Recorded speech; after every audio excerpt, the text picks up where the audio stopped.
Hi friends, இன்றைக்கி நம்ம ரொம்ப டேஸ்டியான நான்வெஜ் டேஸ்ட்டில் இருக்கக்கூடிய ஒரு வெஜிடேரியன் டிஷ் தாங்க பார்க்க போகிறோம்.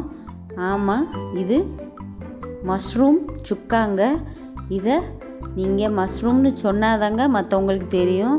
பார்க்குறதுக்கு அப்படியே மட்டன் சுக்கா மாதிரி தாங்க இருக்கும். டேஸ்ட்டும் வேறு லெவலில் இருக்குங்க. இதை நீங்கள் இட்லி, தோசை, சப்பாத்தி இந்த மாதிரி எதுக்கு வேணாலும் போட்டு சாப்பிட்லாம். வாங்க இந்த டிஷ் எப்படி பண்ணலான்னு பார்க்கலாம். அதுக்கு முதல்ல ஒரு பேனை அடுப்பில் வச்சுக்கோங்க. நல்லெண்ணெய் விட்டுருக்கேங்க. நல்லெண்ணெய் இல்லைன்னா கடலெண்ணெய் எதுனாலும் சேர்த்துக்கலாம்.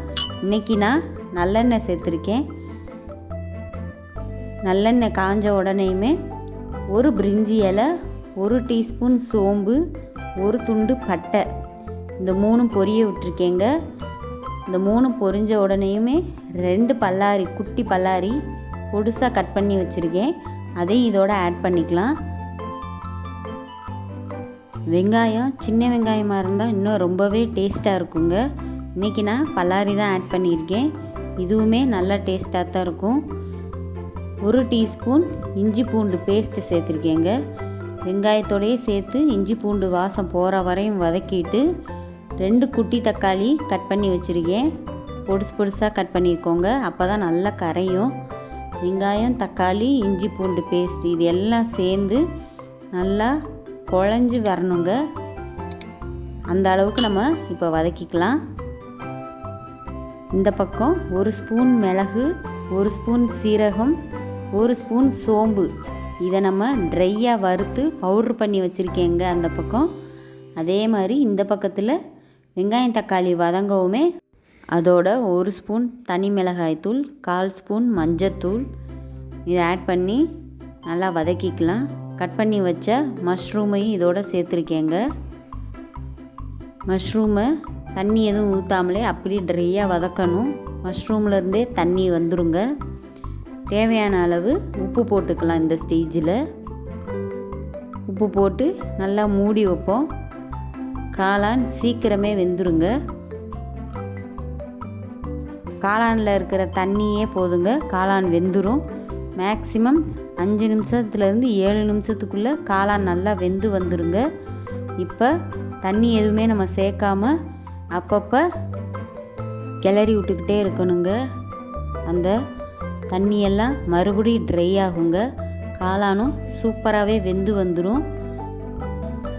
கண்டிப்பாக இந்த மாதிரி ஒரு தடவை ட்ரை பண்ணி பார்த்துட்டு எப்படி இருந்துச்சுன்னு சொல்லுங்கள். இப்போ பாருங்கள், காளானில் இருக்கிற தண்ணி நல்லா ட்ரை ஆக ஆரம்பிச்சிருச்சு. இந்த ஸ்டேஜில் நம்ம பவுட்ரு பண்ணி வச்ச மிளகு, சீரகம், சோம்பு தூள் இருக்கு இல்லையா, அதை 2 டீஸ்பூன் போட்டிருக்கேங்க. உங்கள் காரத்துக்கு தகுந்த அளவு நீங்கள் ஆட் பண்ணிக்கலாம். நான் இப்போ அந்த பவுடரை ஆட் பண்ணி நல்லா கலந்து விட்டுக்கலாங்க. இறக்குற ஸ்டேஜில் இதை சேர்த்தா சூப்பராக இருக்கும். பாருங்கள், இந்த மாதிரி உங்களுக்கு ஓகேனா நீங்கள் இந்த ஸ்டேஜ்லேயே இறக்கிக்கலாங்க. பாருங்கள், எண்ணெய் நல்லா பிரிஞ்சு வரவும் கொத்தமல்லி இலை தூவி சர்வ் பண்ணிடலாம். இப்படி இருந்தாலே சூப்பர் டேஸ்ட்டாக இருக்குங்க.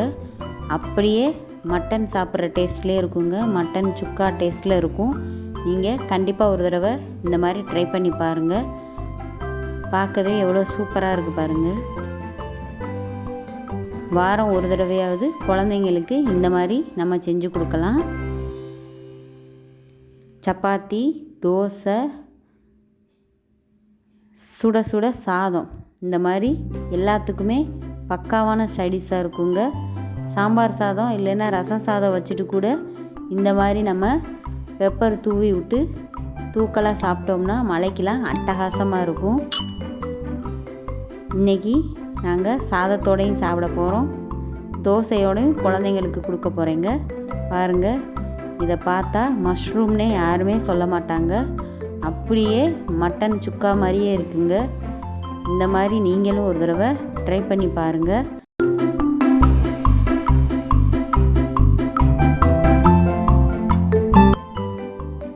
இதே மாதிரி நம்ம சேனலில் பல வீடியோஸ் குழந்தைங்களுக்கு பிடிச்ச மாதிரியான டிஷ்ஷெல்லாம் செஞ்சு காட்டியிருக்கேங்க. நம்ம சேனலை போய் செக் பண்ணி பாருங்கள். இந்த வீடியோ உங்களுக்கு பிடிச்சிருந்தா நம்ம சேனலை சப்ஸ்கிரைப் பண்ணுங்கள். மறக்காமல் லைக் பண்ணுங்கள், ஷேர் பண்ணுங்கள், கமெண்ட் பண்ணுங்கள். தேங்க்யூ.